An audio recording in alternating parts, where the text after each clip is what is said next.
où les enfants n'ont même pas de cahier. On va faire des gestes. On dit on a fait des gestes. Quelles sont les obligations de l'État? Il y a des obligations de l'État. L'État est obligé d'encadrer, de donner des moyens aux jeunes Gabonais pour qu'ils se forment. Le pouvoir d'Ali est basé sur le partage. Le partage, Monsieur le Président. Le partage, c'est ça aussi, faire des dons. Moi, je dis que un chef d'État ne fait pas le partage. Il organise un pays pour que chacun ait ses droits. Je m'excuse, c'est peut-être pas ce qu'il faut vous dire. Il y a un ami médecin qui m'a dit qu'il a reçu un expert de la Banque mondiale. Il est parti en consultation et avant de repartir, il dit, mais nous sommes un peu gênés chaque fois qu'on atterrit au Gabon. Il dit, mais pourquoi? Il dit, mais on arrive dans un pays où il y a des bidonvilles, les gens vivent mal habillés, tout, la ville est propre, les immondices partout. Nous ne pouvons pas nous imaginer qu'on soit à Libreville. Avec les chiffres que nous avons à la Banque mondiale, les chiffres qui déterminent... Est-ce que ce n'est pas un problème de culture aussi? Attends, je vous en prie. Qui montre que ce pays a des ressources. Est-ce que ce n'est pas un problème de culture, Monsieur le Président? Je ne pense pas. Hubert Marcel Toutoumema m'avait dit que tout le monde n'est pas appelé pour vivre en ville. Malheureusement, si certains pensent qu'ils sont privilégiés par rapport à d'autres, c'est très dommage. Le Gabonais est Gabonais et il doit jouir des droits d'un Gabonais. Il faut que nous le comprenions. Et il ajoutait que pour nous, si on refusait au peuple gabonais cette richesse, mais on devrait doter chaque Gabonais d'une villa. On devait donner à chaque Gabonais la gratuité de l'eau, de l'électricité, la gratuité des soins, la gratuité de la scolarité non, par rapport aux chiffres. Donner à chaque Gabonais... Non, c'est pas l'État, non. Ça, ce sont les termes que certains Occidentaux vous donnent. Mais M. Bittégué, l'économie du Gabon, l'économie gabonaise est entre les mains de qui? Des Gabonais? Non, je ne crois pas. Des Occidentaux? Non, des expatriés, pas seulement occidentaux. Les expatriés. Regardez bien. Parce que le Gabon... Le bois est scié, coupé, hein, soit par des Libanais, des Français, des Mauritaniens, des Chinois. Mais est-ce que vous avez rencontré quelque part un chantier d'un Gabonais, un chantier forestier appartenant à un Gabonais? Cet exemple, vous ne devriez pas l'apprendre parce que même chez vous, dans votre localité, dans votre département, les villageois vendent le bois d'hiver aux Chinois. Et ce sont eux qui en profitent. Non, ça je crois que c'est un débat que nous avons initié. Il justifie ce que nous appelons une forme d'ignorance. Il justifie également la pauvreté. Parce que les gens n'apprécient pas la richesse que peut constituer un bois de 300 ans, de 400 ans. Ils ne l'apprécient pas. Alors qu'on va leur donner 20 000, 30 000. Mais vous avez du fil à retordre parce qu'à la fois vous tirez sur l'ignorance de la population. Non, mais c'est un manque d'information. C'est un manque d'information. Ce qui est une lutte noble. Et à la fois vous tirez sur les décideurs parce que vous pensez qu'ils encouragent un peu cet abêtissement de la population. On livre tout et on ne défend rien dans l'intérêt du peuple gabonais. On refuse les droits aux Gabonais. Mais j'ai tout comme l'impression que M. Lubongomsi ne veut pas être président de la République. Écoutez, ce n'est pas moi qui perds. Moi, j'ai toujours dit que si je n'étais pas président de la République, c'est le peuple gabonais qui perd, M. Bittégué. C'est le peuple gabonais qui perd. Moi, j'ai fait tous ces sacrifices pour le peuple gabonais. Si le peuple gabonais ou d'autres personnes font en sorte que je ne devienne pas président de ce pays, mais ce sont eux qui perdent. Parce que ma vision porte à libérer et à construire la nation gabonaise. Au risque de vous hériter, Sans être président de la République, vous pouvez être un très bon ministre ou premier ministre d'Ali Bongo et changer la donne. Oh, bon, alors, vous pensez. Mais ceux qui sont là-bas maintenant sont moins intelligents. Non, donc vous avez peur que votre intelligence ne soit broyée. Parfois, oui, je veux conserver cette intelligence. Mais on dit que vous êtes inaltérable, M. Luc Bongo. Mais si ce sont certains qui le considèrent, mais il faudrait que j'utilise mon intelligence à d'autres occasions.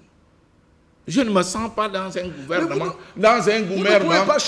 où un directeur de cabinet viendra donner, du président de la République, viendra donner des instructions. Mais c'est vous qui allez changer la donne. Mais pourquoi? C'est vous qui allez changer la donne. Mais je vous en prie, M. Bétélé. La fonction vaut ce que vaut celui qui l'occupe. Le pouvoir, je l'ai dit tout récemment à quelqu'un, le pouvoir est entre les mains d'Ali Bongo. Mais Ali Bongo peut... Et les autres n'ont que des postes. D'ailleurs, c'est ce que j'ai dit aux témoins lors du dernier voyage que j'ai fait. Mais Ali Bongo peut vous donner le poste et le pouvoir.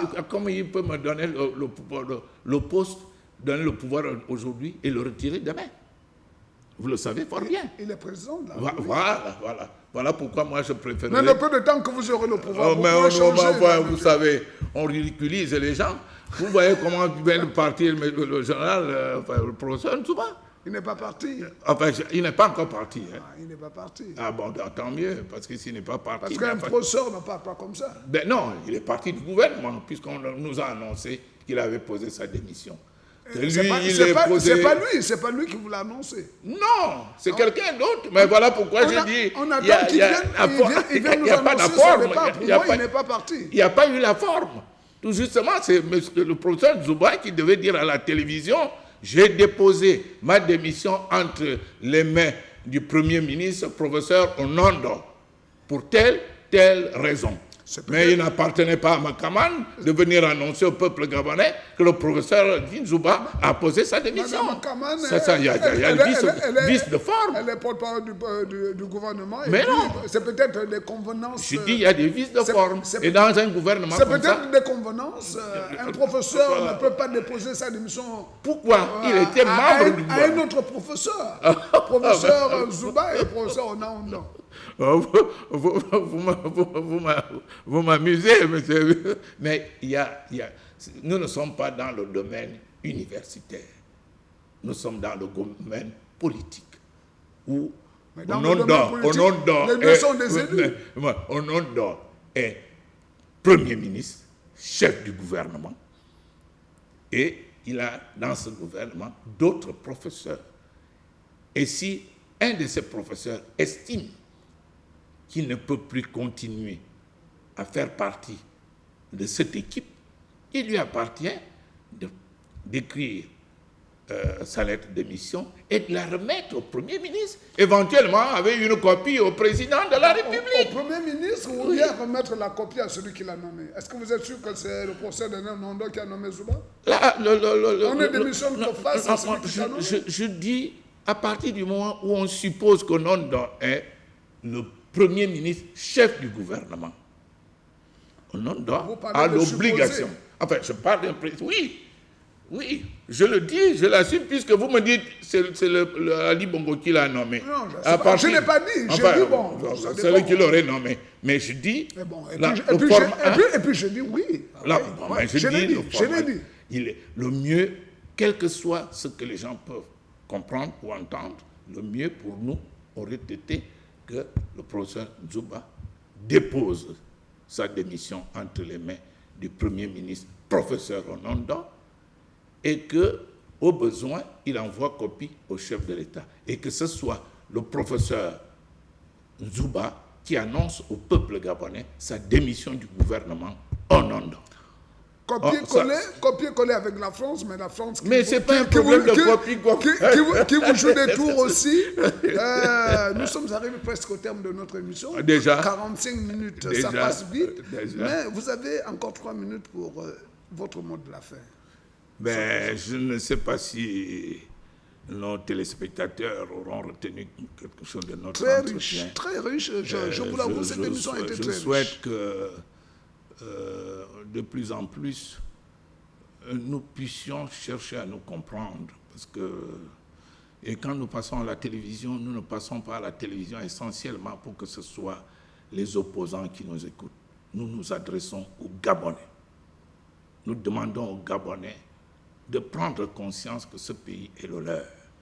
Nous demandons aux Gabonais de s'organiser pour qu'ils puissent le bâtir, ils puissent laisser aux générations futures un patrimoine digne d'éloge. Et je crois que l'histoire nous apprend aujourd'hui que si nous n'avons pas de route, nous n'avons pas d'école, nous n'avons pas d'université, les dirigeants, ceux qui sont restés à la tête de ce pays et qui ont été placés par la France, n'ont pas eu le souci du peuple gabonais. C'est ce qui est dit là-dedans. J'étais en train de lire un autre document, quelque part, dans un document dans lequel Omar Bongo parlait de la répartition des commissions provenant de la vente du pétrole. Mais ces répartitions auraient dû contribuer au développement de ce pays. Il y a un certain nombre de problèmes. Tout à l'heure, on a dit qu'on parlait de fête tournante, mais j'ajoute que à quand l'audit de l'ANGT, qui a eu à gérer depuis qu'Ali est là, plus de 3 000 milliards. Cet argent a servi à quoi? Il faut que nous sachions si nous sommes entrés dans l'ère de la rigueur, que la rigueur s'applique à tous les niveaux, de manière que le peuple gabonais puisse prendre conscience que ce pays peut décoller un jour. Mais moi, je reste convaincu qu'au Gabon, il n'y a pas de démocratie. Je reste convaincu que les dirigeants gabonais, depuis des années, ne se soucient pas du peuple gabonais. Peuple gabonais, éveillez-vous. Je vous remercie. À chaque plan, son langage, vous avez compris, Luc Mongabessi, président du Morena, qui a été l'invité de 45+. Nous vous souhaitons de passer de bons moments sur TV+, la télévision du futur. À la semaine prochaine, si Dieu le veut.